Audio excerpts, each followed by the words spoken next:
Ooh, suck it to me like you want to, who, and I'm gonna stop right there.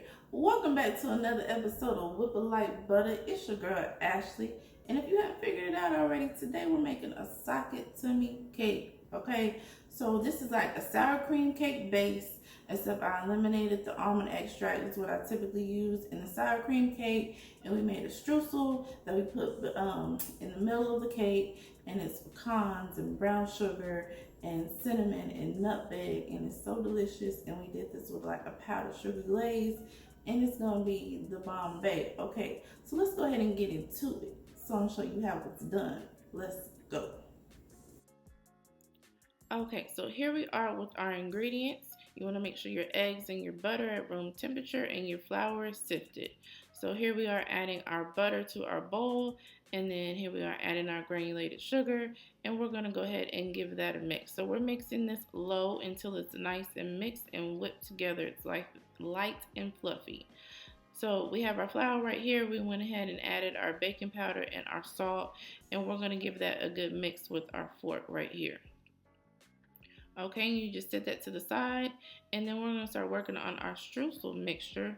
So I'm just breaking the ingredients down and mixing them together, and then we're going to go ahead and stir all of that in with our pecans, because all that's going to go together in the middle of our cake. So here we are scraping down the sides of our bowl before we go on to the next step. Just cream this together a little bit more.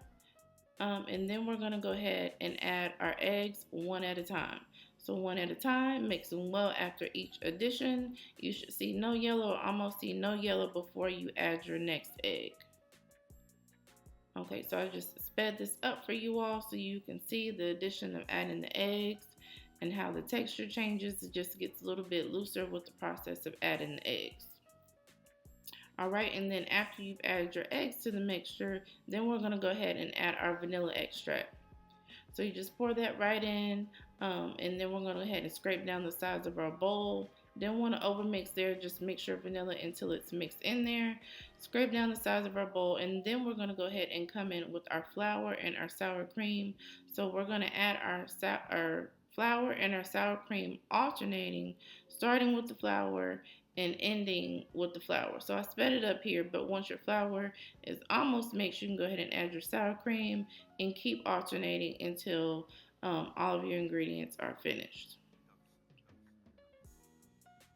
Okay, and so I mix it until it's almost all the way mixed, so we don't over mix, and then just get in here with a spoon and finish the process. And then here we are, we're going to go ahead and spray our bundt pan. We're going to spray the hell out of our bundt pan so it's nice and coated, and then go ahead and pour half of the batter, just half of the batter, into the bottom of your bundt pan. So just drop your batter, and then we're going to go ahead and smooth the top of our batter once we have it all layered into the pan.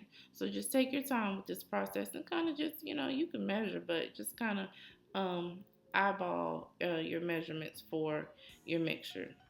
Here we are with our spoon, just smoothing it out.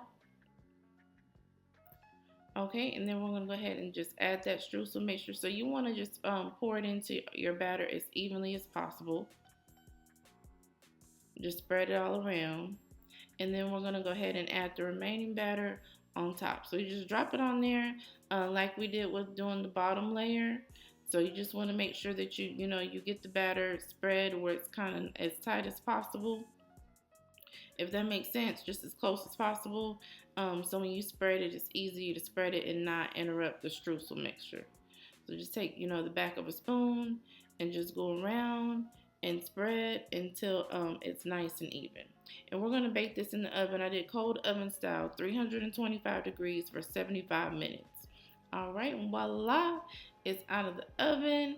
Okay, we're going to let that cool 20 minutes before inverting, and then we can go ahead and start making our glaze. But I didn't make the glaze until the cake was completely cooled because you don't want to put the glaze on the hot cake. So all you do is just add your ingredients together, your powdered sugar, vanilla, and your milk, and you whip that together with a fork, or you can use a whisk. A fork is easier and it's a smoother process too. It's like that, like nice and velvety smooth. And then we're gonna go ahead and pour that on top of our cake. I love this Lazy Susan, so I can just turn and pour. And this is my little strategy. It worked out well. You can spoon the mixture over your cake as well, but I found this to be the easiest method for me. And you just have to do that nice drip. You can add some pecans on top if you want, but it's fine just like this. Here we go with our delicious slice of sakatumi cake. We got the streusel in the middle. Y'all see it, okay? Let's go ahead and get into this taste test. I'm too excited, per usual, okay?